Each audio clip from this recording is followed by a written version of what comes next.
Okay, അഖിൽമാരാറിന്റെ വിഷയം തന്നെയാണ് big ബോസിൽ നിന്ന് ഇറങ്ങുന്ന ആളുകളോടൊക്കെ ആളുകൾ ചോദിച്ചുകൊണ്ടിരിക്കുന്നത്. ഓക്കെ, അപ്പോ അഖിൽമാരാർ പറഞ്ഞ വിഷയത്തിൽ നല്ല ക്ലാരിഫിക്കേഷൻ ഇവിടെയുള്ള മുഴുവൻ ജനങ്ങൾക്കും കിട്ടി. ഏഷ്യാനെറ്റിനുള്ളിലുള്ള ഒരുപാട് ആളുകൾ ഉണ്ടെന്നൊന്നും അഖിൽമാരാർ പറഞ്ഞു. 2 പേരാണുള്ളത്, അവരുടെ പേര് ഇപ്പൊ പറയുന്നില്ല, എത്ര പറഞ്ഞോളൂ. അതുകൂടാതെ തന്നെ ഇതില് വിക്ടിം ആയിട്ടുള്ള 2 പെൺകുട്ടികൾ വീഡിയോ ആയിട്ടും വന്നു.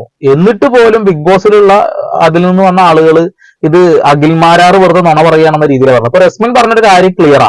അതായത് ഞങ്ങളുടെ ഈ ഒരു ഇതിൽ എന്റെ അറിവിൽ അങ്ങനെ ആരെങ്കിലും ഉണ്ടോ എന്ന് എനിക്കറിയില്ല, ഉണ്ടാവാൻ സാധ്യതയില്ല. അത് ഏഷ്യാനെറ്റിലെ ആളുകൾ അങ്ങനെ ചെയ്യില്ല എന്ന് പറയുന്ന ആ ഒരു സംഭവം ഉണ്ടല്ലോ, അതിപ്പോ നമുക്ക് പൂർണ്ണമായിട്ട് ഏഷ്യാനെറ്റിലെ ആളുകളെ കുറിച്ച് അറിയില്ലല്ലോ. അപ്പോൾ സ്വാഭാവികമായിട്ട് റസ്മിൻ ആ ഒരു വാക്ക് പറയേണ്ടത്. പിന്നെ അഖിൽമാരാർ പറഞ്ഞത് അവരുടെ സീസണിലെ ആകാം എന്നാണ് പറയുന്നത്. അങ്ങനെയല്ല, സീസൺ 1 മുതൽ 6 വരെ ഉള്ള ആളുകളിൽ പല ആളുകളും അഖിൽമാരാറെ കോണ്ടാക്ട് ചെയ്തിട്ടുണ്ട് എന്നാണ്.